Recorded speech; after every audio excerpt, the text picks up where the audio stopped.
तो भैया वैसे एलिमेंट्स जो ना इलेक्ट्रॉन लूज कर सकते हैं और ना ही इलेक्ट्रॉन गेन कर सकते हैं और कंपाउंड बना सकते हैं, उन सब का एक बहुत बड़ा प्रॉब्लम कार्बन ने सॉल्व कर दिया। अब ये एलिमेंट्स अपना इलेक्ट्रॉन शेयर करके और कंपाउंड बना सकते हैं।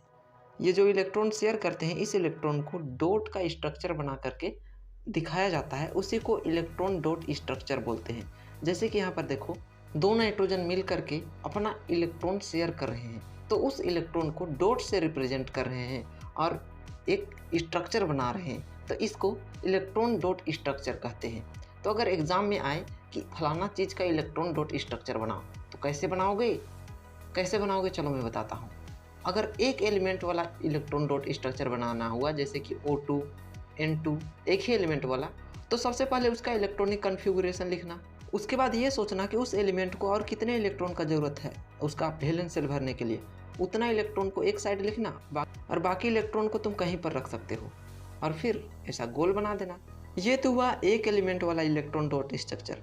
कभी कभी दो एलिमेंट वाला इलेक्ट्रॉन डॉट स्ट्रक्चर आ जाता है, जैसे कि H2O CO2। यहाँ पर देखो हाइड्रोजन और ऑक्सीजन दो एलिमेंट है, तो एक ऑक्सीजन है ना, तो ऑक्सीजन को बीच में रखते हैं, दोनों तरफ हाइड्रोजन को रखते हैं। ऑक्सीजन को दो और इलेक्ट्रॉन का ज़रूरत है, इसीलिए हाइड्रोजन के साइड एक एक इलेक्ट्रॉन रखती है और बाकी इलेक्ट्रॉन को ऊपर नीचे रखें और फिर गोल बना दिए। यार इसको बनाने के बाद ना वो जो बॉन्ड है उसको ऐसा लकीर से शो करने मत भूलना। जैसे कि ऑक्सीजन के साथ डबल बॉन्ड है, तो यहाँ पर मैंने डबल बॉन्ड बना दिया।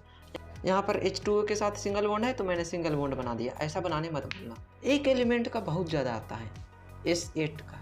इसका कैसे बनाते हैं, देखो किस प्रकार से बनाते हैं। सल्फर एटॉमिक नंबर 16, इसका इलेक्ट्रॉनिक कन्फिगरेशन होगा 286, लास्ट में 6 है और 2 इलेक्ट्रॉन का जरूरत है। एक इलेक्ट्रॉन ऊपर का सल्फर के पास, एक इलेक्ट्रॉन नीचे का सल्फर के पास रखो और बाकी 4 इलेक्ट्रॉन को इधर उधर रख दो। ऐसा ही सब सल्फर का को रख लो। उसके बाद जब तुम गोल करोगे ना, तो ऊपर का एगो सल्फर का इलेक्ट्रॉन ले लेना और नीचे का सल्फर का एगो इलेक्ट्रॉन ले लेना। देखो यहाँ पर ऐसा ही सबको गोल करना है।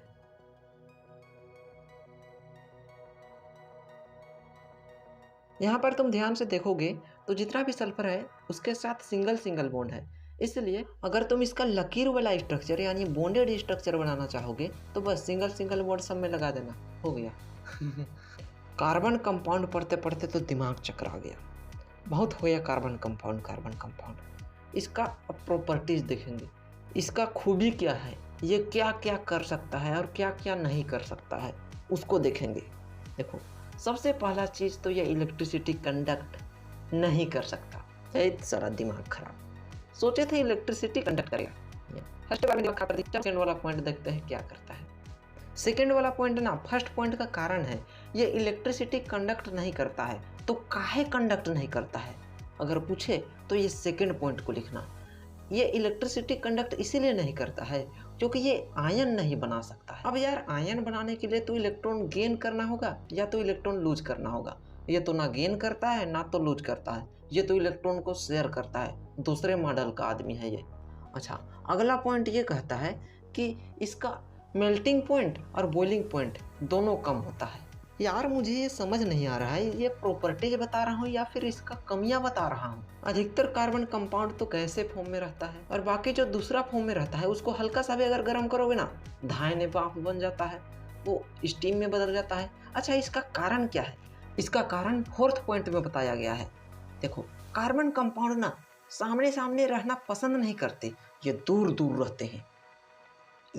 दो मॉलिक्यूल के बीच में स्पेस बहुत ज़्यादा रहता है। जैसे कि कार्बन डाइऑक्साइड का मॉलिक्यूल ही देख लो, जो तुम कार्बन डाइऑक्साइड सांस लेते हो ना यार, वो तुम एक कार्बन डाइऑक्साइड मॉलिक्यूल को थोड़े ना लेते हो, बहुत सारा मॉलिक्यूल को सांस लेते हो और छोड़ देते हो।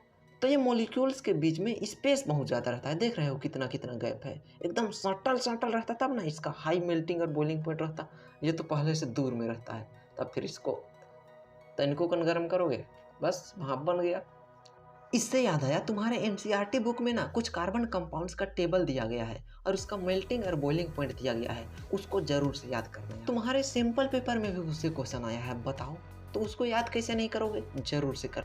चलो ये टॉपिक तो खत्म हुआ। अगला टॉपिक शुरू करने से पहले एक एग्जाम्पल देता हूँ। देखो यार, तुम्हारा ही एग्जाम्पल देता हूँ। तुम कहीं भी जाते हो, मान लो तुम स्कूल जा रहे हो, तो स्कूल ड्रेस पहनोगे, अपना रंग रूप स्कूल जा रहे हैं ऐसा चेंज कर लोगे अगर कोई बदमाश बच्चा भी है ना, स्कूल जा रहा है तो एकदम सुधवा मुंह बना लेगा, बढ़िया से टाई लगा के जाएगा। लेकिन अगर वो गांव में रहेगा ना, अपने घर के आसपास, तो ऐसा ही हाफ पैंट पहन के भी निकल जाएगा। मतलब उसका रंग रूप बिल्कुल चेंज हो जाएगा। कभी कभी तो उसका मास्टर भी उसको पहचानने नहीं सकता है। और कभी वो शादी में पहुंच गया तब तो भैया चश्मिश बन जाएगा, चश्मा पहन के जाएगा, कॉलर लगा के जाएगा और नया नया कपड़ा पहनेगा। फाटल जीन्स सब पहनता है कोई कोई। तो आजकल का एगो ऐसा फैशन आ गया है ना, फाटल जीन्स को पहनता है और बोलता है कि आजकल का ये फैशन है। बताओ, फाटल जीन्स तो मेरे पास बहुत है, आके ले जा। खरीद के पहनने का क्या जरूरत है। तो देख रहे हो, घर में तुम्हारा रंग रूप अलग है, शादी में रंग रूप अलग है, स्कूल में रंग रूप अलग है। तो भैया तुम ही सिर्फ अपना रंग रूप बदलने जानते हो, कार्बन भी अपना रंग रूप बदलता है।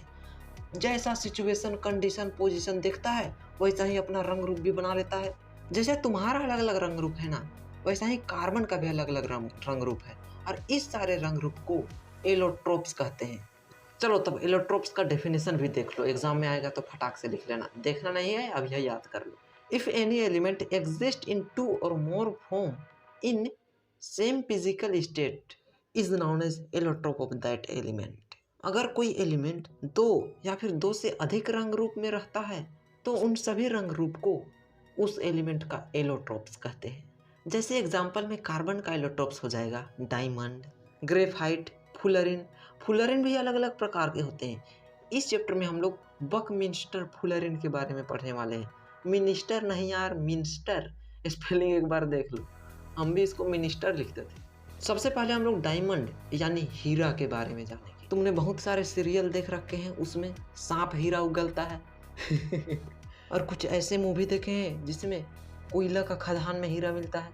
तो हीरा का स्ट्रक्चर कुछ इस प्रकार से होता है। हीरा को जब तुम जूम करके माइक्रोस्कोप के नीचे देखोगे ना तो ऐसा दिखेगा। इस स्ट्रक्चर को टेट्राहेड्रल ज्योमेट्रिकल स्ट्रक्चर बोलते हैं। एगो कार्बन एटम 4 गो कार्बन एटम से जुड़ा हुआ रहता है, देख रहे हो ना। और एक चीज, ये ना 3 डायमेंशनल स्ट्रक्चर होता है। ये जो टेट्राहेड्रल ज्योमेट्रिकल स्ट्रक्चर है ना, ये 3 डायमेंशनल होता है। 2 डायमेंशनल वैसे फिगर को कहते हैं जिसका तुम सिर्फ लंबाई और चौड़ाई निकाल सकते हो, लेकिन 3 डायमेंशनल ऐसे फिगर को कहते हैं जिसका तुम लंबाई, चौड़ाई और ऊंचाई तीनों निकाल सकते हो। हीरा जो होता है ना यार, ये इलेक्ट्रिसिटी का बैड कंडक्टर होता है, मतलब इससे करंट पास नहीं होगा। अगर तुम हीरा को छू के और फिर हीरा में करंट सप्लाई करोगे तो तुमको करंट नहीं लगेगा, टेंशन नहीं लेना है। इसका डेंसिटी ज़्यादा होता है और इसका मेल्टिंग पॉइंट भी ज़्यादा होता है और बॉइलिंग पॉइंट भी ज़्यादा होता है। इसको अगर तुम आग का भट्ठी में भी डाल दो ना तो ये पिघलेगा नहीं, बहुत मजबूत होता है। ये hardest substance in the world कहते हैं इसको, दुनिया का सबसे मजबूत चीज़। ये ज्वेलरी इंडस्ट्री में यूज होता है, मतलब महिला लोग का हार बनाने के लिए यूज होता है, डायमंड नेकलेस सब बनाने के लिए, और कुछ मजबूत चीज़ को काटने के लिए यूज होता है। देख रहे हो इसका स्ट्रक्चर कैसा है, आरी का दांत जैसा दिख रहा है। जितना दम लगा के तुम चौक से बोर्ड में लिखते हो, अगर उतना दम लगा के हीरा से अगर तुम शीशा में लिखोगे ना तो शीशा 2 टुकड़ा हो जाएगा। अब जानते हैं ग्रेफाइट के बारे में। सबसे पहला तो यार ये 2 डायमेंशनल स्ट्रक्चर होता है, मतलब इसका मॉलिक्यूल्स सुतल सुतल रहता है। रुको ना, अभी मैं बना के बता रहा हूँ, जस्ट वेट। इसमें जो एक कार्बन एटम है ना वो 3 दूसरे कार्बन एटम से जुड़ा हुआ रहता है। अरे यार लेकिन कार्बन का वैलेंसी तो 4 होता है, 4 एटम से जुड़ा रहना चाहिए, 3 एटम से ही जुड़ा हुआ रहता है। लेकिन कोई कोई में डबल बॉन्ड हो जाता है और बाकी में सिंगल बॉन्ड रहता है।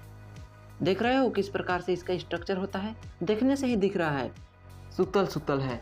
यहाँ पर एक लेयर मैंने बनाया, इसके बाद इसका और एक लेयर होता है, ऐसा ही लेयर होते होते ये ग्रेफाइट बनता है। ये इलेक्ट्रिसिटी का गुड कंडक्टर होता है। अगर तुम ग्रेफाइट को धर के चार्जर का सॉकेट में उसको डालोगे ना, जहाँ है ना तुमको झटका मारेगा। जो तुम्हारा पेंसिल का काला वाला भाग होता है, लिखता है, वही ग्रेफाइट होता है। उसको पकड़ के तुम कभी चार्जर का सॉकेट में मत डालना, नहीं तो फिर झटका मारेगा। इसका डेंसिटी कम होता है और ये पेंसिल से बनाने में यूज होता है। और फिर ये स्लिपरी होता है, इसलिए ये मशीन का मूविंग पार्ट में यूज होता है। स्लिपरी मतलब उसको छूने से स्लिप करता है। और लुब्रिकेंट के तौर पे यूज होता है, मतलब वही स्लिप करवाने के लिए यूज होता है।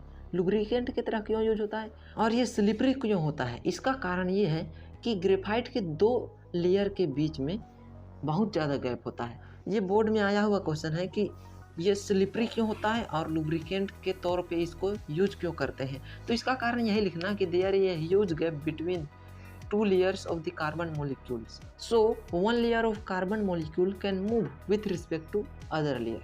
ऐसे करके तुम लिख दोगे, तुम्हारा कोई एक नंबर काट नहीं सकता यार। रुको मैं तुम्हें इसको प्रैक्टिकली दिखा रहा हूँ कि बीच में गैप होता है तो ये कैसे मूव करता है। देखो मैंने यहाँ पर 2 पेन को एकदम सटा के बांध दिया है, इसके बीच में कोई गैप नहीं है तो ये मूव नहीं कर रहा है। लेकिन मैं इसको अभी दूर दूर बांधा हूँ तो देखो ये 2 लेयर आपस में मूव कर सकता है। ये पेन है, इसको ग्रेफाइट का मॉलिक्यूल्स मानो, ऐसा ही इसका मॉलिक्यूल्स दूर दूर है इसलिए ये आपस में मूव करता है और इसको लुब्रिकेंट के तौर पे यूज करते हैं।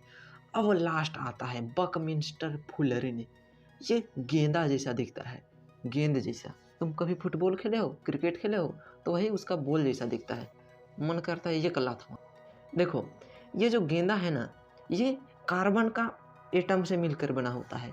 1-2 को कार्बन नहीं, टोटल 60 को कार्बन मिल करके एक बकमिस्टर फुलरिन का गेंदा बनाता है, इसलिए इसको C60 भी बोला जाता है। इसको अगर तुम ध्यान से देखोगे तो इसमें 20 को हेक्सागोनल स्ट्रक्चर और 12 को पेंटागोनल स्ट्रक्चर दिखता है, यहाँ पर तुम देख सकते हो। तो बहुत हो गया बकवास, बंद करते हैं आज का क्लास, मिलते हैं नेक्स्ट पार्ट में। बाय बाय मेरे यार।